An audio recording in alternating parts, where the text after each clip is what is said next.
हमारी इन बेटियों का हम सम्मान करें, उनका गौरव करें। साथियों, ये विजय सिर्फ खेल के मैदान तक ही सीमित नहीं है, ये भारत की बेटियों के नए आत्मविश्वास का भी प्रतीक है। ये छोटे छोटे गांवों से, कस्बों से निकली बेटियां हैं। ये हमारे किसान, मेहनत मजदूरी करने वालों, निम्न मध्यम वर्गीय परिवार की बेटियां हैं। इन पर मुझे गर्व है, पूरे देश को गर्व है। मैं इस चैंपियन बेटियों के माता पिता को भी बहुत बहुत बधाई देता हूं। साथियों, जब बेटियों को उचित अवसर मिलते हैं, प्रोत्साहन मिलता है, तब जाकर के ऐसे परिणाम आते हैं। नारी शक्ति को ज्यादा से ज्यादा अवसर देना, उनके सामने से हर बाधा को दूर करना, बीते 10-11 वर्षों में एनडीए सरकार इसी लक्ष्य को लेकर आगे बढ़ रही है। आज आप देखिए, हमारी बेटियां हर मोर्चे, हर मैदान में नई बुलंदियां छू रही है। आज हमारी बेटियां फाइटर जेट उड़ा रही है, सीमा पर युद्ध पोत पर देश की रक्षा कर रही है, क्योंकि हमने सेनाओं में बेटियों के लिए नए अवसर बनाए। हमने सैनिक स्कूलों के डिफेंस एकेडमी में बेटियों के लिए दाखिले शुरू किए। हमारे देश की वुमेन साइंटिस्ट आज चंद्रयान, गगनयान जैसे बड़े अंतरिक्ष अभियानों में बहुत बड़ी भूमिका निभा रहे हैं। आज देश में 1,80,000 से ज्यादा रजिस्टर्ड स्टार्टअप्स हैं। इनमें से 87,000 स्टार्टअप में कम से कम एक महिला डायरेक्टर है या पार्टनर है। आज हमारे गांव की बेटी ड्रोन पायलट बनकर खेती में ड्रोन क्रांति का नेतृत्व कर रही है। डिजिटल बैंकिंग की क्रांति हो या फिर बीमा क्रांति, हमारी बेटियां देश को रास्ता दिखा रही है। जो कभी बेटी बचाओ बेटी पढ़ाओ अभियान का मजाक उड़ाते थे, आज वो भी सोच रहे होंगे कि उन्होंने देश की बेटियों को कितना अपमान किया है। साथियों, नारी का सम्मान बढ़ाना, नारी की गरिमा की रक्षा, उनके जीवन की मुश्किलें कम करना, उन्हें रोजगार, स्वरोजगार के अवसर उपलब्ध कराना हमारी सरकार की सर्वोच्च प्राथमिकता रही है। करोड़ों शौचालय बनाकर, करोड़ों घरों में नल से जल पहुंचाकर, उज्ज्वला का गैस कनेक्शन देकर, आयुष्मान भारत के तहत 5 लाख रुपए तक के मुफ्त इलाज की सुविधा देकर, गर्भवती महिलाओं के खाते में सीधे पैसे भेजकर, गर्भवती महिलाओं की छुट्टी बढ़ाकर हमारी सरकार ने महिलाओं की अनेक चिंताओं, अनेक मुसीबतों को कम करने का काम किया है। साथियों, हमारे यहां महिलाओं के नाम पर पहले कोई संपत्ति भी नहीं हुआ करती थी। हमारी सरकार ने 4 करोड़ पीएम आवास बनाए तो पक्का किया कि ज्यादातर घर महिलाओं के नाम हो। आज मुद्रा लोन के तहत जो लाखों करोड़ रुपए दिए जा रहे हैं, उसमें से करीब 70% लोन हमारी बेटियों ने ही लिया है। बिहार के जीविका दीदी अभियान की भी आज देश में चर्चा होती है। साथियों, नारी सशक्तिकरण के हमारे अभियान को बिहार में मुख्यमंत्री महिला रोजगार योजना से भी बहुत लाभ बल मिला है। इस योजना को लेकर बिहार की बहनों में बहुत उत्साह दिख रहा है। बिहार की करीब 1 करोड़ 40 लाख बहनों के खाते में 10-10 हजार रुपए पहुंच चुके हैं। एनडीए ने घोषणा की है कि फिर सरकार बनने के बाद इस योजना का और विस्तार किया जाएगा। लेकिन मैं बिहार की हर बहन बेटी से भी कहूंगा, सतर्क रहिए। ये जंगल राज वाले आपको दी जा रही ऐसी हर मदद को रोकना चाहते हैं। साथियों, आरजेडी हो या कांग्रेस, इनका विकास से दूर दूर तक का कोई नाता नहीं है। एनडीए की पहचान विकास से है और आरजेडी कांग्रेस की पहचान विनाश से है। मैं सहरसा की जनता के सामने दो उदाहरण देता हूं। साथियों, कोसी महासेतु रेल पुल का शिलान्यास साल 2003 में पूर्व प्रधानमंत्री अटल बिहारी वाजपेयी जी ने किया था, 2003 में। लेकिन इसके बाद 2004 में आरजेडी के समर्थन वाली दिल्ली में मनमोहन सिंह जी की कांग्रेस की सरकार बन गई और उसके बाद यहां 2005 में नीतीश जी के नेतृत्व में सरकार बनी।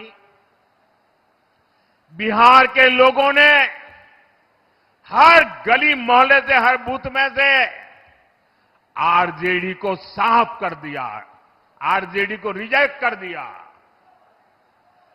और इसके कारण ये आरजेडी वालों का पारा, उनका अहंकार 7वें आसमान पर पहुंच गया। वो बिहार के लोगों पे इतना गुस्सा किए कि बिहार को बर्बाद करने पर तुल गए। अब दिल्ली में उनकी सरकार थी, दिल्ली की सरकार उनके समर्थन से चल रही थी, इसलिए इन्होंने दिल्ली सरकार में बैठ करके मनमोहन सिंह जी और सोनिया जी की बगल में बैठ करके बिहार का बदला लेना शुरू किया, नीतीश बाबू की सरकार का बदला लेना शुरू कर दिया। और इन्होंने क्या किया, जितने बिहार के लोगों की भलाई के प्रोजेक्ट थे, ये सारे प्रोजेक्ट पर ताले लगा दिए, बिहार का पैसा रोक दिया। कांग्रेस आरजेडी ने कोसी महासेतु को लटका दिया। इन्होंने आपका बदला लिया, आपको बर्बाद करने का रास्ता लिया। उनकी उस पाप की सजा देने का अवसर आया है। साथियों, 2014 में आपने मुझे दिल्ली में बैठ करके देश की सेवा करने का मौका दिया। आपके आशीर्वाद से मुझे वो मौका मिला। एनडीए की डबल इंजन सरकार बनाई। अब आपने मुझे सेवा का मौका दिया, बदला लेने वालों को वहां से भी हटाया। मैंने नए सिरे से इसकी फाइल मंगाई, नई तेजी से काम शुरू किया, कोसी महासेतु के लिए पैसे दिए, काम शुरू हुआ और आखिरकार साल 2020 में एनडीए सरकार ने बिहार को ये पुल बना करके सौंपा। साथियों, आरजेडी कांग्रेस की बदले की राजनीति के कारण सालों तक बिहार के लोगों को भुगतना पड़ा। एक समय था जब कोसी मिथिलांचल के बहुत बड़े हिस्से के लोगों को 300 किलोमीटर का सफर करके इस पार से उस पार जाना पड़ता था, आज वही 300 किलोमीटर का सफर 30 किलोमीटर से भी कम रह गया है। हुआ है कि नहीं हुआ है भाई? आप जरा बताइए, हुआ है कि नहीं हुआ है? ये काम हमने किया है कि नहीं किया है? ये काम उन्होंने रोका था कि नहीं रोका था? जिन्होंने आपका नुकसान किया उनको सजा होनी चाहिए कि नहीं होनी चाहिए? पूरी ताकत से बताइए, सजा होनी चाहिए कि नहीं होनी चाहिए? इस चुनाव में उनको सजा दोगे? पूरी तरह सजा दोगे? और साथियों, हमने सिर्फ कोसी महासेतु ही बनाया इतना नहीं है, कोसी नदी पर अनेक पुल बन रहे हैं, चौड़ी सड़कें बन रही है। कोसी नदी पर ही देश का सबसे लंबा पुल मधुबनी में बन रहा है। आज यहां वंदे भारत और अमृत भारत जैसी आधुनिक ट्रेनें चल रही हैं। साथियों, दूसरा उदाहरण भी कोसी नदी से जुड़ा है। कोसी में भीषण बाढ़ ने अनेक परिवारों को उजाड़ा है। हमें अपनों को खोना पड़ा है। सहरसा हो, सुपौल हो, मधेपुरा हो या अररिया, हर साल बाढ़ आती थी, खेत बर्बाद हो जाते थे। लेकिन कांग्रेस हो या आरजेडी, इन्होंने सिर्फ वादे किए। ये लोग आपके दुख को कभी समझ ही नहीं पाए। साथियों, एनडीए सरकार ने कोसी की बाढ़ से बचाव के लिए एक के बाद एक कई कदम उठाए हैं। हमने बाढ़ के कहर को रोकने के लिए 11,000 करोड़ रुपए से अधिक की योजनाएं बनाई है। 11,000 करोड़ रुपए। ये पैसा कोसी, बागमती और गंडक नदी बेसिन में बाढ़ नियंत्रण के लिए सुरक्षा कवच बनेगा। यहां तटबंधों को मजबूत करेगा। साथियों, हम एक दूरगामी समाधान पर काम कर रहे हैं। हमारी सरकार कोसी और मेची को जोड़ रही है। ये कोसी मेची लिंक प्रोजेक्ट अब बर्बादी नहीं, समृद्धि लाएगी। इससे 2 लाख हेक्टेयर भूमि को पानी मिलेगा। साथियों, हम सिर्फ पूर्वी कोसी ही नहीं, पश्चिमी कोसी नहर को भी नया जीवन दे रहे हैं। इसे सिंचाई का दायरा बढ़ा रहे हैं। मैं बिहार एनडीए की टीम को भी बधाई देता हूं। एनडीए ने अपने घोषणा पत्र में बाढ़ नियंत्रण के लिए बड़ी योजना घोषित की है। साथियों, कोसी और अन्य नदियों पर जो ये पैसा हम खर्च कर रहे हैं, इससे मछली पालकों को, मखाना किसानों को भी बहुत फायदा होगा। और आप तो देख ही रहे हैं, मछली और मखाना वालों को हमारी सरकार कितनी मदद कर रही है। मखाना के लिए मखाना बोर्ड बनाया गया है। और साथियों, मेरा सपना है कि दुनिया के कोने कोने में मखाना पहुंचे, मखाना किसानों की आमदनी बढ़े। अभी आपने आकर के मुझे अभी मखाना की माला पहनाई ना, आपको गर्व हुआ ना? हुआ कि नहीं हुआ? लेकिन आपको शायद पता नहीं होगा, मैं विदेश में जाता हूं ना, तो दुनिया के इतने बड़े बड़े नेताओं को भी एक डिब्बा भर करके मखाना देता हूं और बड़े गर्व से कहता हूं कि ये है मेरे बिहार के किसानों की कमाई। साथियों, यहां मछली पालकों के हितों को भी हमारी सरकार प्राथमिकता दे रही है। मछली से जुड़े सेक्टर के लिए हमने अलग से मंत्रालय बनाया, अलग बजट दिया। भारत सरकार में पहले कभी मछली के खेती करने वाले, मछली का काम करने वालों के लिए और कोई मंत्रालय ही नहीं था, बजट भी नहीं था, कोई पूछने वाला नहीं था।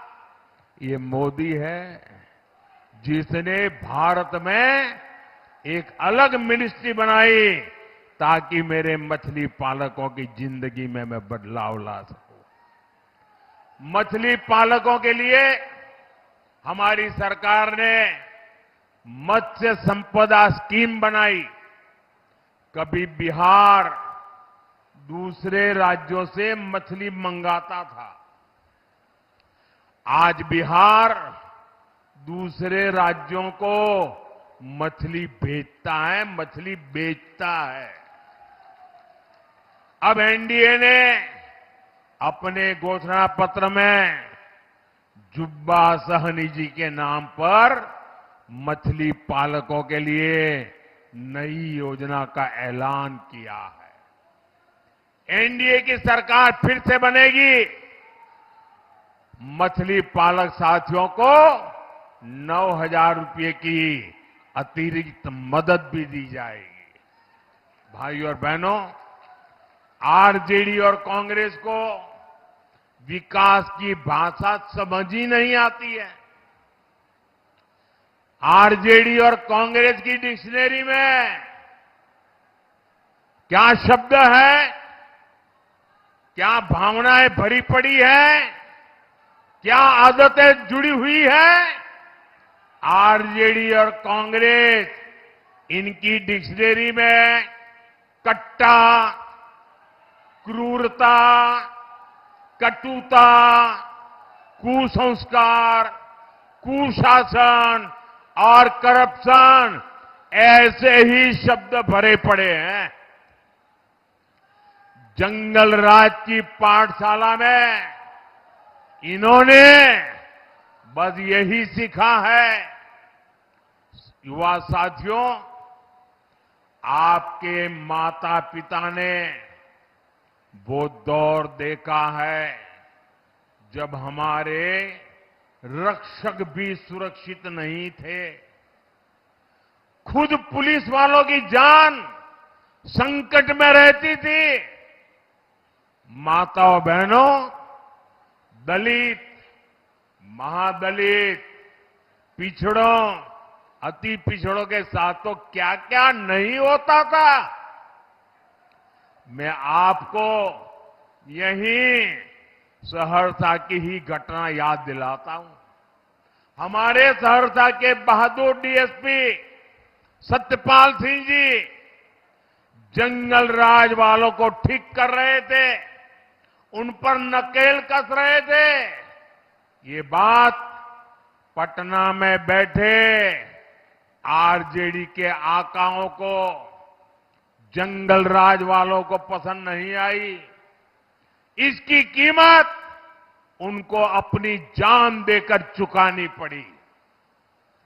इतना ही नहीं, जिन अपराधियों ने ईमानदार डीएसपी की हत्या की, ऐसे गुनहगारों को खुला छोड़ दिया गया। साथियों, आजकल जब हम शानदार सड़कों, पुलों, रेलवे और एयरपोर्ट की बात करते हैं तो जंगल राज वालों को ये जरा भी अच्छा नहीं लगता है, क्योंकि अपने समय में ये लोग सड़कें नहीं बनाते थे, सड़कें बनाने वालों को मरवा देते थे। इनके लोगों का अगर ठेका नहीं मिलता था तो ये इंजीनियरों को ही उठा लेते थे या रास्ते से हटा देते थे। ये था आरजेडी का जंगल राज। साथियों, जंगल राज में सबकी जान खतरे में रहती थी। हर अफसर, हर ठेकेदार, हर व्यापारी डर में ही जीता था। इसी का नतीजा था कि यहां विकास रुक गया था। मिलें, फैक्ट्रियां, सब कुछ बंद हो गया। सहरसा, मधेपुरा, सुपौल जैसे इलाके जहां कभी शिक्षा और श्रम की परंपरा थी, वहां अपराध और अपहरण की मंडियां लग गई। साथियों, नीतीश जी की सरकार ने जंगल राज को हटाकर बिहार को सुशासन में बदला। आज डबल इंजन सरकार कोसी, मिथिलांचल में उद्योगों का विस्तार कर रही है। मधेपुरा रेल फैक्ट्री आज मेक इन इंडिया का गौरव बन रही है। इस रेल फैक्ट्री का उद्घाटन 7 साल पहले हुआ था। हाल में ही यहां से भारतीय रेल को 500वां 500वां नंबर 500वां इलेक्ट्रिक लोकोमोटिव अब रेल को मिल चुका है। साथियों, आज ये क्षेत्र इलेक्ट्रिक लोकोमोटिव दे रहा है। वो दिन दूर नहीं जब बिहार में इलेक्ट्रिक गाड़ियां बनेगी, मोबाइल फोन बनेंगे। मैं आपको विश्वास दिलाता हूं, बिहार मेक इन इंडिया का बहुत बड़ा केंद्र बनकर ही रहेगा। साथियों, कांग्रेस और आरजेडी के जो नामदार है, ये लोग जमीन से भी कटे हुए हैं। ये लोग भांति भांति के सपने भले देखते हो। अब कांग्रेस के नामदार बिहार को लोगों को बता रहे हैं कि जब दिल्ली में उनकी सरकार बनेगी, अब देखिए ये देश उनको अब निकाल के रहने वाला है। तब बिहार में नालंदा जैसी यूनिवर्सिटी बनेगी। अब इनको कुछ पता ही नहीं देश कहां चल रहा है। ऐसी यूनिवर्सिटी वो कहते हैं जिसमें विदेशी छात्र पढ़ने आएंगे। साथियों, झूठ बोलने की इनकी आदत बहुत पुरानी है। जब केंद्र में कांग्रेस और आरजेडी की सरकार 10 साल तक थी, ये लोग तब भी यही कहते थे कि नालंदा में विश्वविद्यालय बनाएंगे। केंद्र में 10 साल तक इन लोगों की सरकार रही, लेकिन उन्होंने कोई काम आगे नहीं बढ़ाया। ये लोग यूनिवर्सिटी के नाम पर सिर्फ 20 करोड़ रुपए देकर भूल गए। अरे 20 करोड़ रुपए तो गांव में स्कूल नहीं बन पाती है। साथियों, साल 2014 में जब आपने मुझे सेवा करने का अवसर दिया, हमारी सरकार आई, तो हमने नालंदा की गौरव स्थापना का अभियान शुरू किया। पूरे मन से, पूरे परिश्रम से हमने 10 साल में यूनिवर्सिटी को 2000 करोड़ से ज्यादा का बजट दिया। कितना? आंकड़ा याद रहेगा आपको? कितना? 2000 करोड़ रुपया। कितना? जरा पूरी ताकत से बताइए, हाथ रहना चाहिए। कितना? कितना? और उन्होंने कितना दिया था? 20 करोड़। 20 करोड़। कितना दिया था? कितना दिया था? हमने कितना दिया? हमने कितना दिया?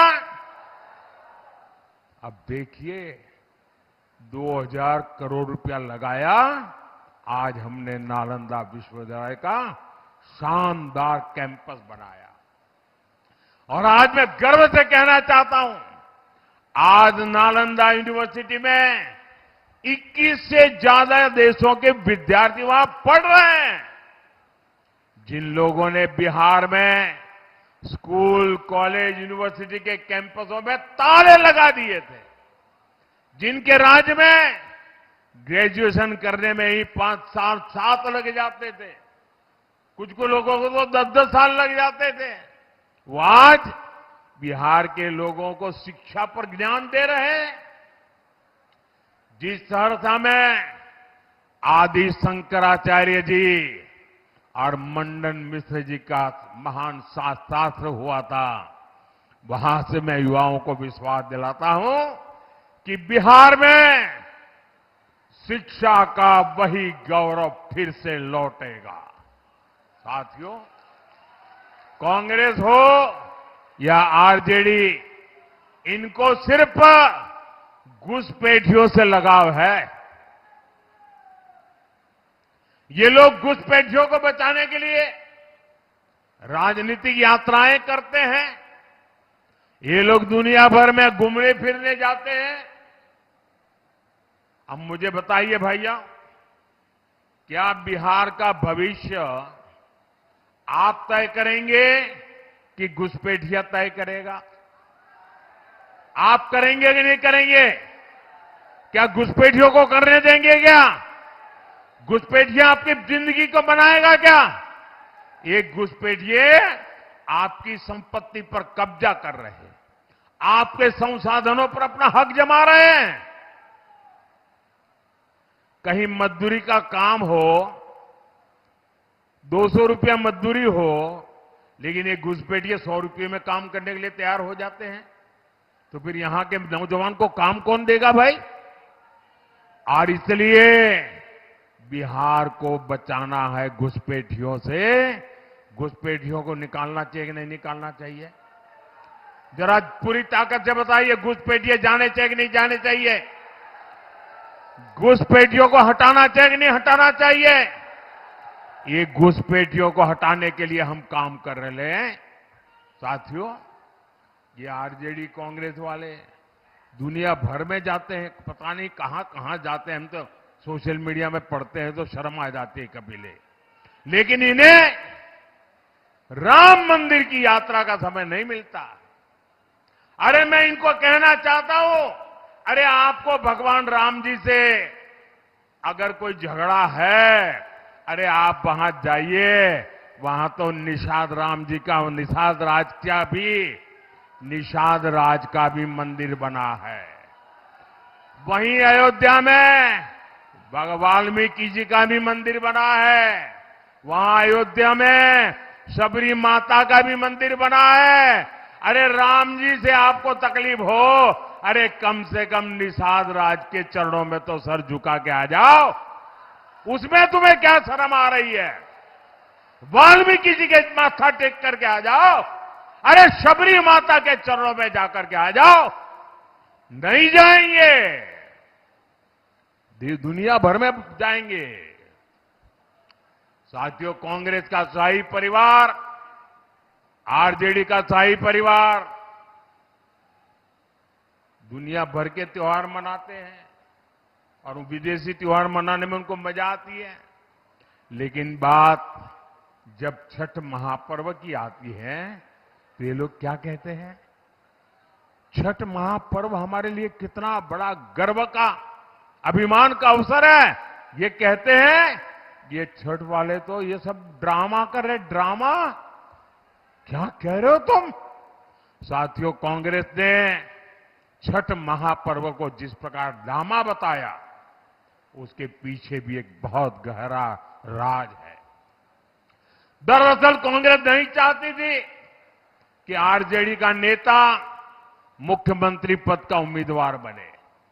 पिछले कई महीनों से वो ऐसा माहौल बना रहे थे, लेकिन आरजेडी ने कांग्रेस की कनपट्टी पर कट्टा रखकर मुख्यमंत्री की उम्मीदवारी का वो प्रचार का वो जो हथियार था ना, वो भी चोरी कर लिया।